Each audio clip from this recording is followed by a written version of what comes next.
ये नेक्स्ट हमारा टॉपिक है। इसी के अंदर लॉ एंड गवर्नेंस का क्या मतलब है, वो ये है कि अगर आप कंपनी के जो प्रोसेस होता है क्रिएशन का, क्रिएशन के प्रोसेस को हम कहते हैं क्या, इनकॉर्पोरेशन। इसको रजिस्ट्रेशन भी कहते हैं। कंपनी बनने का जो तरीक़ेकार होता है ना, उसमें प्रोसेस इनकॉर्पोरेशन के साथ लफ्ज़ रजिस्ट्रेशन भी यूज़ होता है। थोड़ी इसकी भी मैं वजाहत कर दूँ। कंपनी बनने का जो तरीक़ेकार रहा है, पाकिस्तान में जो कंपनी बन रही होती हैं वो जिस प्रोसेस के तहत बनती हैं हम उसको इनकॉर्पोरेशन कहते हैं। इसको रजिस्ट्रेशन भी कहा जाता है। रजिस्ट्रेशन का यहाँ मतलब ना थोड़ा सा मैं डिफरेंट दे रहा हूँ। ये प्रोसेस ऑफ रजिस्ट्रेशन है। तो कंपनी कैसे बनी, बाय रजिस्ट्रेशन। बाय रजिस्ट्रेशन का मतलब इसको इनकॉर्पोरेशन भी हम पढ़ते हैं। क्यों, कंपनी बनने का एक और भी तरीका होता था जिसको कहते हैं बाय चार्टर। चार्टर, चार्टर किसे कहते हैं, चार्टर्ड अकाउंटेंट क्यों है, no, wrong, absolutely wrong. Chartered accountancy वालों को चार्टर्ड लफ्ज़ का मतलब भी ना पता हो तो फिर गड़बड़ होगी ना। चार्टर्ड अकाउंटेंट को ये भी अगर पता हो कि एक बैंक भी चार्टर्ड है, स्टैंडर्ड, तो वो भी क्या, उसको सब नॉलेज है। वहाँ चार्टर्ड लफ्ज़ क्यों होता है, स्टैंडर्ड, चार्टर्ड बैंक, वहाँ चार्टर्ड क्यों है, आपको पता है क्या है। बेसिकली ये ब्रिटिश किंग और क्वीन एक ऑर्डर इशू करके, क्योंकि देखिए ना लॉ बनाने का जो तरीक़ेकार होता है ना, कानून, पहले किंग का हुक्म होता था, कानून बन जाता था, तो एक ऑर्डर इशू करके इजाज़तनामा देते थे, इजाज़त देने को, तो उसका ऑर्डर कहलाता था। उसने इजाज़त दी, चार्टर दिया, इजाज़त, चार्टर दे दिया, चलो तुम ये काम करो।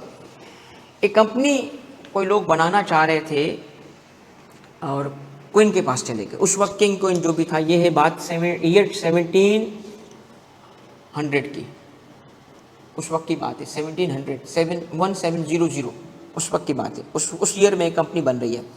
गए, हम चाहते हैं कि इंटरनेशनल ट्रेड करें, आप हमें इजाज़त दो, क्योंकि हम आपके मुल्क में इधर रहते हैं इंग्लैंड में, तो हमें इजाज़त चाहिए, हम ट्रेड करेंगे इंटरनेशनल। कहाँ ट्रेड करोगे, हम इंडिया से ट्रेड करेंगे। क्या ट्रेड करोगे आप, हम वहाँ से स्पाइसेस लाएंगे। किस कंपनी की बात कर रहा हूँ मैं, ईस्ट इंडिया कंपनी। तो उसको इजाज़तनामा दिया गया, चार्टर दिया गया, एक पेपर दिया गया, उसमें सारी चीज़ें लिखी जाती हैं कि आपको इस चीज़ की इजाज़त दी जा रही है। तो अब उनको कोई प्रोसेस फॉलो करके कंपनी बनाने की ज़रूरत नहीं था। मोमेंट चार्टर उनको मिल गया, अब उनको कंपनी के सारे बेनिफिट्स मिल गए। अब वो किसी के पास जाएंगे नहीं, एप्लीकेशन नहीं देंगे।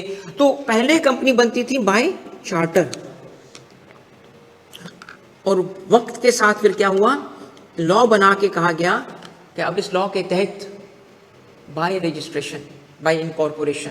ठीक है, देखिए एक बात समझिएगा, मैं अगर इनकॉर्पोरेशन लफ्ज़ को थोड़ा समझा दूं ना, क्योंकि देखो यार ये लीगल कॉन्सेप्ट्स हैं और लीगल कॉन्सेप्ट्स हैं, फ़र्क करना आना चाहिए। अब मैं ज़रा थोड़ा सा ना एक एडवांस पॉइंट मेंशन करना चाहता हूँ, और वो क्या है कि इनकॉर्पोरेशन लफ्ज़ को भी मैं अलग कर देता हूँ आपके लिए। इनकॉर्पोरेशन की मीनिंग देखें क्या है। इनकॉर्पोरेशन के दो तरीके हैं, बाय रजिस्ट्रेशन और बाय चार्टर। क्योंकि चार्टर भी तो इनकॉर्पोरेशन है ना। इस सेंस में अगर कहा जाए तो इनकॉर्पोरेशन सबसे वाइडर वर्ड है, कंपनी के बनने को कहते हैं। उसके दो बड़े तरीक़ेकार हैं, बाय रजिस्ट्रेशन और बाय। तो पाकिस्तान में कंपनी किस प्रोसेस से बनती है, रजिस्ट्रेशन से। तो ये कहना कि कंपनी पाकिस्तान में जो बनी है, कंपनी का जो प्रोसेस है ना, तो इसको हम इनकॉर्पोरेशन, बिल्कुल सही, क्योंकि कंपनी का बनना और वो एक ही है हमारे पास। क्या, आप एक कानून के तहत बना रहे हो, तो इसका दूसरा, इसका लफ्ज़ क्या निकलेगा, पाकिस्तान में कंपनी कैसे बनती है, नहीं कैसे बनती है, किस प्रोसेस से, बाय रजिस्ट्रेशन, बाय रजिस्ट्रेशन बनती है। और उसके कुछ स्टेक होल्डर्स होंगे एक्सटर्नल, उसके लिए एक डॉक्यूमेंट बना, जिनको जो इन्फॉर्मेशन चाहिए उसमें मौजूद होगी। इंटरनल प्रोसीजर्स होते हैं। इंटरनल प्रोसीजर क्या क्या होते हैं, अब आप आज समझ सकते हो क्योंकि आपने पढ़ लिया सारा लॉ। क्या प्रोसीजर्स होते हैं, आपका एक प्रोसीजर होता है जी मीटिंग्स का, बोर्ड मीटिंग्स का। कहीं कहीं पे लिखा होगा, सपोज लिखा होगा 3 लोग हों, मगर हम कहते नहीं 3 तो कम से कम दे, हम तो 5 करेंगे। तो इंटरनल डिसीजन मेकिंग है ना, रिगर बढ़ाना चाहते हैं। तो उस केस में ये सारा कुछ कहाँ लिखा होता है, अंदरूनी लोग होते कौन है, सबसे पहले कौन सा ग्रुप है जो कि इंटरनल लोग होंगे, कौन होंगे, मेंबर्स जो डायरेक्टर बनते हैं। ठीक है, अच्छा, अब इसके लिए रेलिवेंट लॉ वगैरह आपने देख लिया, ये सारी चीज़ें उसमें कवर हो गई हैं। डेफिनेशंस में आ जाओ, ये इंपॉर्टेंट डेफिनेशन है जो मैंने पहले ही कवर कर ली है कि सबसे पहला कॉन्सेप्ट है बॉडी कॉर्पोरेट का या कॉर्पोरेशन का, इसको कॉर्पोरेशन भी कहते हैं। तो company is a body corporate.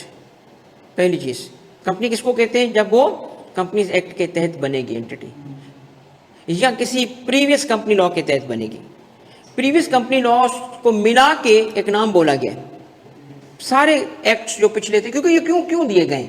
ये इसलिए दिए गए हैं कि सपोज करें कि पाकिस्तान बनने से लेके अब तक अगर कंपनी चली आ रही है तो वो तो कंपनीज एक्ट 1913 के तहत बनी होगी ना, तो क्या उसको आज कंपनी नहीं कहेंगे? कहेंगे। वो तो इस लॉ के तहत थोड़ी बनी, 2017 के लॉ के। तो अगर ऐसा होता तो हर कंपनी हर नए लॉ के हिसाब से दोबारा बनानी पड़ती। फिर अगर ऐसा होता तो दोबारा उसको हमें इनकॉर्पोरेट करने का प्रोसीजर। आज सपोज करें कि जब 1913 का लॉ 1984 में खत्म रिपील किया गया था, तो पिछली बनी बनाई कंपनी उसको खत्म नहीं किया गया था कि आज के दिन जो कंपनी मौजूद हैं वो सब खत्म शुद्ध और दोबारा आओ हमारे पास ताकि हम तुम्हें नए लॉ के तहत रजिस्टर करें। ऐसा थोड़ी हुआ था। 84 ने कहा था जो कंपनी बन गई मैं उनको भी कंपनी मानता हूँ और जो नहीं बनेंगे उनको भी कंपनी बोलता हूँ।